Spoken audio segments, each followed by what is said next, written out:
Good evening, dear sisters and brothers. Welcome back to the evening session of Being Heartful Every Day with Swadhyaya. Today is day 39, and we gently resume our sacred rhythm together after the recent pause for the 98th birth anniversary celebrations of Pujya Shri Chariji Maharaj. And we hope you were able to immerse deeply during the Vandara, allowing yourself to rest in the meditative current of remembrance and divine presence. These spiritual celebrations offers us an inner stillness that words cannot describe. And now, as we return, may we carry forward the subtle state gifted to us during those sittings. Tonight, we will also be concluding our theme for this week, which is Sankalpa, prayerful intention. Though this marks the end of our exploration on this theme, the real invitation now begins to live Sankalpa in action as a continuous vibration in the heart. We began this week understanding that how prayerful intention is not a mental desire, but it is a sacred alignment, a subtle whisper, and it is from the soul that find its way to the divine. We saw how purity, practice, and surrender create the inner climate for Sankalpa to blossom. But what now? As the week ends, this Sankalpa ends too. Daji reminds us that the end of a lesson is often the beginning of its embodiment. A true Sankalpa continues beyond thought. It becomes us. It merges with the way of walking, speaking, serving, and even resting. It becomes an inner fragrance that we carry into the world, silently guiding our every step. And what does it mean to live your prayerful intention? It could mean starting the day with remembrance. It could mean choosing compassion over reaction. It could mean placing love before logic in a difficult conversation. These are not grand acts, but subtle shifts of awareness. In heartfulness, we learn that even ordinary moments can become sacred when lived in tune with the heart. And when Sankalpa is embodied, we become like tuning forks, amplifying divine resonance wherever we go. And as always, we encourage you to share these sessions with others who may be seeking a space of stillness or clarity. We will now move towards a reflective reading from the article Nature's Open Secret from the Heartfulness magazine.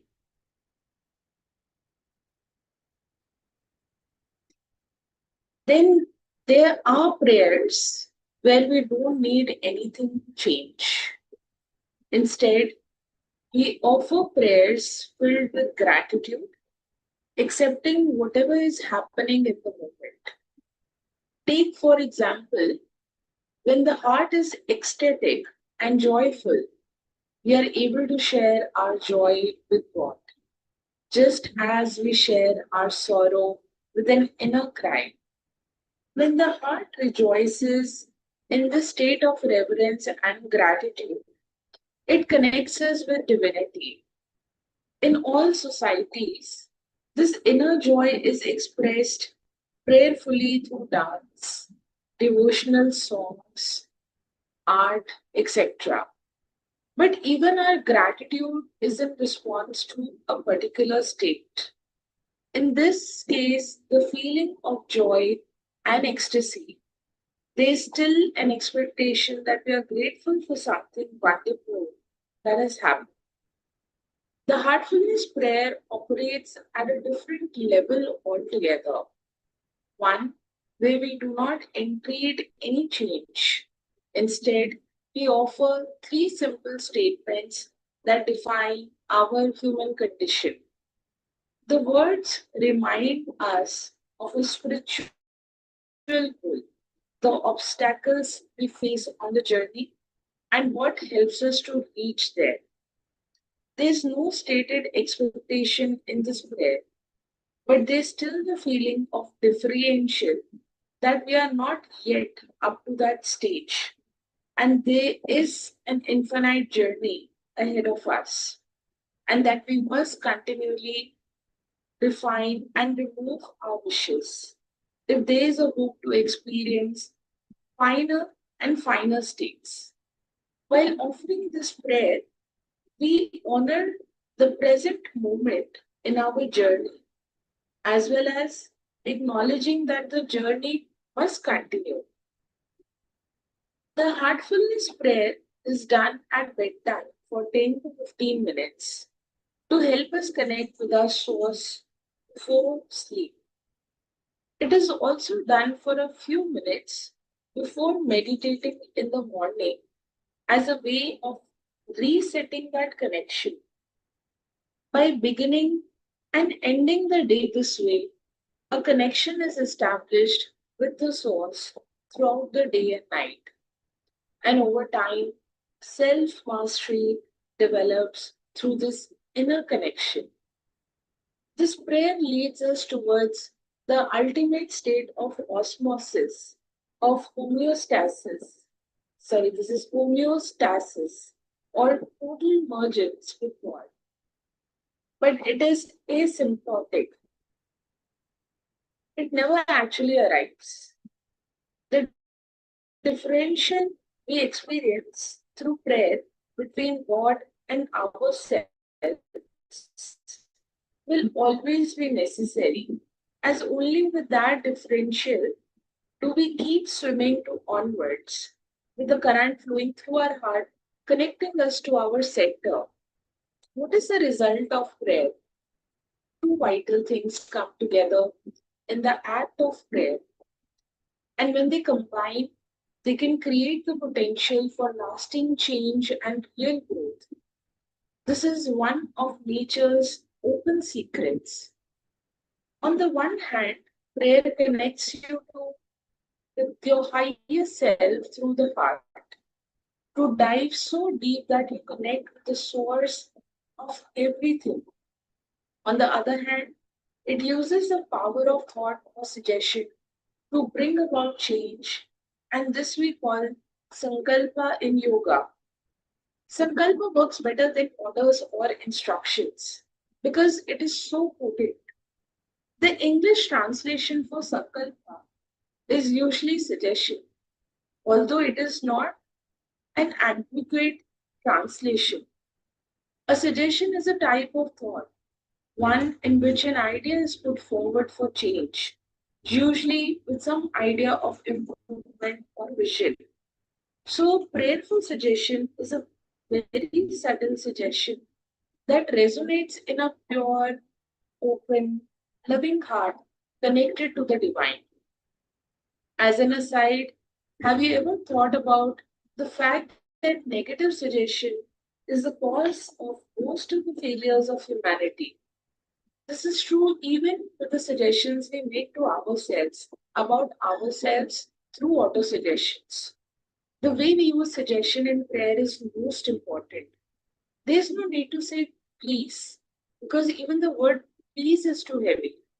And the offering of may such a such thing happen, while slightly gentler, is also not enough.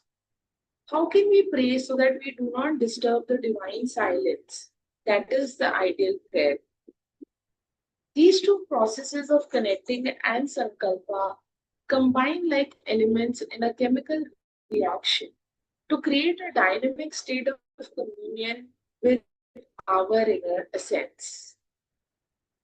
Dear sisters and brothers, we will take a pause here as it is time to offer the universal prayer.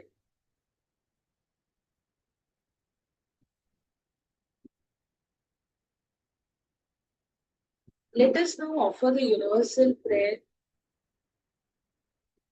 from a heart full of love.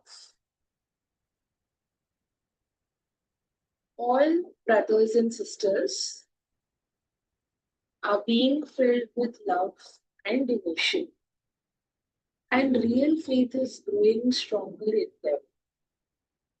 सभी भाई बहन प्रेम और भक्ति से भर रहे हैं और उनमें सच्ची श्रद्धा दृढ़ होती जा रही है।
this universe there, fill all the hearts with love and devotion. And may all beings be blessed with light, love, and spiritual awakening. Dear sisters and brothers, as you prepare to rest, return to the silence that lies behind your thoughts. Reflect on how you have moved here today, not to judge, but to gently observe. Offer your bedtime prayer with a heart full of love and devotion. And remember Daji's words: when prayer is sincere, it is no longer about asking, it becomes receiving. And as we prepare to enter a new theme tomorrow, remember this, that themes may change, but the heart remembers. Let the prayerful intention, the Sankalpa you have cultivated this week, continue to guide you. Let it become your quiet companion, your anchor, and your offering. Dear sisters and brothers, thank you for your dedication, your presence, and your sincerity. And may your prayerful intentions grow strong in silence. And may your heart remain ever close to the beloved Master. We look forward to seeing you tomorrow for our evening session at 8:50 p.m. And until then, wishing you all a very good night.